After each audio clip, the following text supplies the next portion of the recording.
was invented in England in the early days of 20th century and was originally called ping pong, a trade name. The name table tennis was adopted in 1921 to 1922, when the old Ping Pong Association formed in 1902 was revived. The original association was broke up about 1905 through apparently the game continued to be played in parts of England outside London, and by the 1920s was being played in many countries, led by representatives of Germany, Hungary, and England. The Federation International de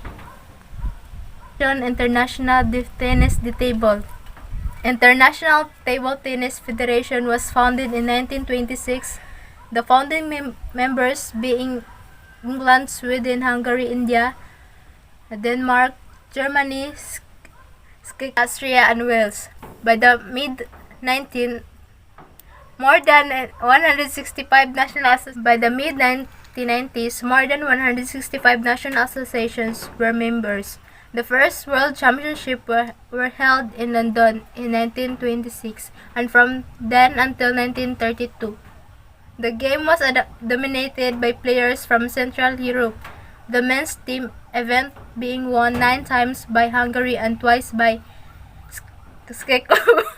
In the mid-1950s, Asia emerged as a breeding group of championships, and from that time the men's team event has been won by either Japan or China, as the women's event to a lesser extent. North Korea also became an international force in 1980s. The World Cup was held. The Gyo Yunhai of China won the 12,000. Table tennis became an Olympic sport in 1988 with single and double competition for men and women.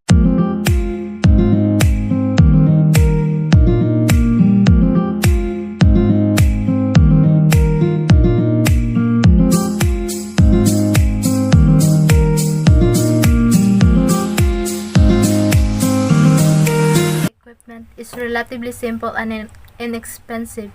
The table is rectangular, 9 feet by 5 feet, or 2.7 meters by 1.5 meters. Its upper surface is a level plane 30 inches or 76 centimeters above the floor. The net is 6 feet or 1.8 meters long, and its upper edge along the whole length is 6 inches or 15.25 centimeters above the playing surface. The ball, which is spherical and hollow, was once made of white celluloid. Since 1969, a plastic similar to celluloid has been used. The ball, which may be colored white, yellow, or orange, weighs about 0.09 ounce or 2.7 grams and has a diameter of about 1.6 inches or 4 centimeters. The blade of a racket or bat is usually made of wood, is flat and rigid, and may be covered with a thin layer of ordinary striped or pimpled rubber, which may be laid over a thin layer of sponge rubber and may have a pimples reversed.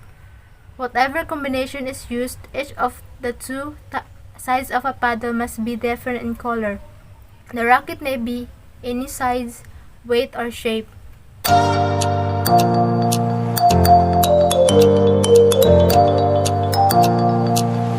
The server must start with the ball in an open palm. This stops you from throwing up with spin. The ball must be thrown vertically at least 16 centimeters. This stops you from serving straight or out of your hand and surprising your opponent. The ball must be above and behind the table throughout the serve. This stops you by getting silly angles and give your opponents a fair chance of returning. After throwing the ball, the server must get their free arm and hand out of the way. This is to allow the receiver to see the ball. You have 2 serves before it is your opponent's turn to serve twice. This used to be the 5 services each, but since changing it to 11, it's now just 2. At 10 to 10 is the use. You get one serve each and must win by 2 clear points. This is sudden death or table tennis equivalent of a tie break.